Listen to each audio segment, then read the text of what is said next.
You leave for work, the door closes, and then what? Most owners have a picture in their mind of what their dog does when they're gone. Sleeping on the couch, probably. Maybe wandering from room to room, waiting patiently for the sound of your key in the lock. But the reality is far more complex and for some dogs far more difficult than most owners realize. Because what happens in the hours after you leave isn't just your dog passing time. It's a neurological and emotional experience. One that plays out differently in every dog. One that can influence their well being in ways many owners never connect and one that leaves clues that are almost always there, but almost always missed. Here's what your dog is actually doing when you're not home. And the final one may surprise you. The first few minutes. Thanks to home monitoring cameras and modern behavioral research, scientists now have something they never had before a window into what dogs actually do after their owners leave.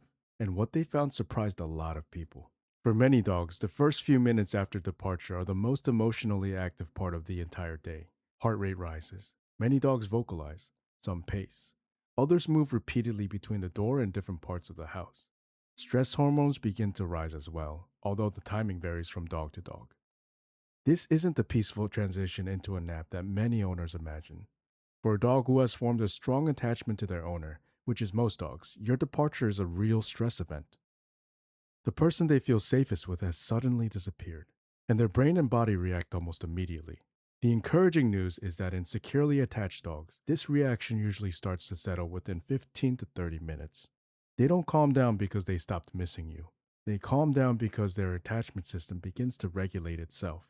After recognizing that you're gone, their nervous system gradually finds its footing again. Not because they no longer care, but because they're able to cope. For dogs struggling with separation anxiety, however, that recovery often doesn't happen. The stress response can continue for hours. What the body is doing while you're gone. Even when a dog appears calm, there's often more happening beneath the surface than we can see. For dogs that consistently struggle when left alone, veterinary behavioral research suggests that ongoing separation related stress may affect their body's stress systems over time. Chronic stress can influence everything from digestion to immune health and may make it harder for the body to recover from other challenges. That doesn't mean leaving your dog alone automatically causes harm. Well adjusted dogs with secure attachments and enough mental stimulation can handle substantial alone time without lasting effects. But for dogs that genuinely struggle, repeated difficult separations aren't always forgotten once you come home. Some of that stress can build over time, and it doesn't always show up in obvious ways. If this is helping you unwoof how you think about your dog's day, don't forget to subscribe. The signals hiding in what looks like nothing. Here's something owners of anxious dogs hear all the time. But they seem totally fine when I get home.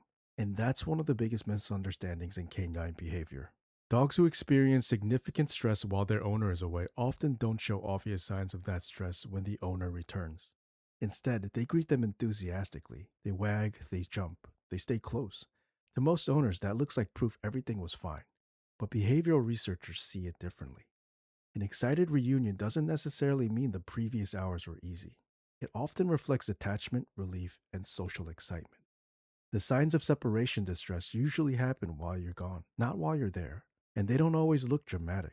Constant pacing, repeated licking of paws, furniture, or floors, refusing food or water, sitting by the door, even unusual stillness. These are the kinds of things behavioral specialists look for. If your dog won't touch their food until you get home, that's information. If they normally sleep beside you but spend your absence waiting by a window, that's information. If a neighbor mentions hearing your dog bark or whine and you had no idea, that's significant information. The absence of distress when you're present doesn't necessarily mean the absence of distress when you're gone. What they're actually doing hour by hour. So, after those first few minutes, what does a typical day alone actually look like? Home monitoring studies paint a fairly consistent picture. Most dogs settle into a pattern of resting, sleeping, and occasionally moving through the house. Unlike us, dogs usually don't stay awake for long stretches at a time. Their sleep happens in multiple shorter periods throughout the day. Interestingly, some research suggests dogs often sleep more deeply when their owners are home. Your presence appears to help them feel more secure during rest. When they're alone, they tend to remain a little more alert. And much of that alertness is driven by sound. A car outside, a closing door, someone walking past the house. Cameras show dogs repeatedly reacting to sounds around them. They'll often investigate a window or doorway, check things out, and then return to resting. Researchers believe this reflects ongoing environmental awareness. In other words, your dog is quietly keeping track of what's happening around them. The guarding instinct doesn't completely switch off when you leave. In some dogs, it actually becomes stronger. The dogs who struggle the most and why. Not all dogs experience alone time the same way, and the differences aren't random. Research has found that dogs with more anxious attachment styles often experience stronger emotional and physical stress responses when left alone. They start off more stressed, they take longer to calm down, and they have a harder time coping without their owner present. Breed tendencies can play a role too. Dogs that were historically bred to work closely alongside humans, including many herding breeds and companion breeds, often form especially strong bonds with their people. In some cases, that can increase vulnerability to separation related stress. But these are only tendencies, not guarantees. Individual personality, early experiences, and life history matter just as much. Age matters too. Puppies and adolescents are still developing emotional self regulation skills. Senior dogs, especially those experiencing age related cognitive changes, may struggle with confusion or disorientation when left alone. And then there's duration. Many owners underestimate how much time matters. Research suggests that for dogs already prone to separation distress, longer periods of solitude often lead to stronger stress responses. The challenge is that every dog's threshold is different, and science still doesn't know exactly where those limits are for every individual. What actually helps? Fortunately, this is where the science becomes much clearer. Predictability matters, perhaps more than anything else. Behavioral research consistently shows that uncertainty can be a major driver of anxiety, not just being alone, but not knowing what to expect. Dogs who can predict the shape of their day tend to handle separation better. They learn when you usually leave. They learn roughly when you return. They learn the meaning of familiar routines. Routine isn't restriction. For an animal that's attached, it's reassurance.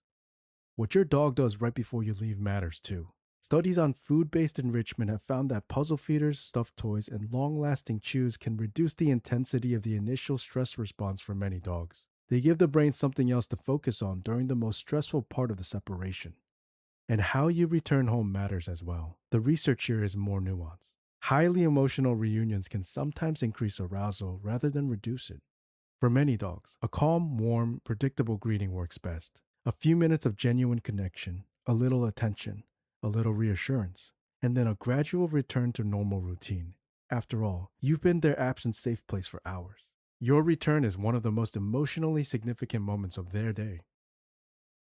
So the next time you close the door behind you and picture your dog settling happily onto the couch, remember that the real picture is probably more complicated, more emotional, more dependent on the relationship you've built, the routines you've created, and the way you handle the moments before you leave and after you come back. Your dog isn't simply waiting for the hours to pass. They're doing their best to manage your absence without the tools their biology gives them. And the way you leave and the way you come back can make a bigger difference than most owners ever realize. If this unmoved how you think about your dog's day, subscribe and let us know in the comments. Do you use a camera when you're away? And what have you actually seen your dog doing?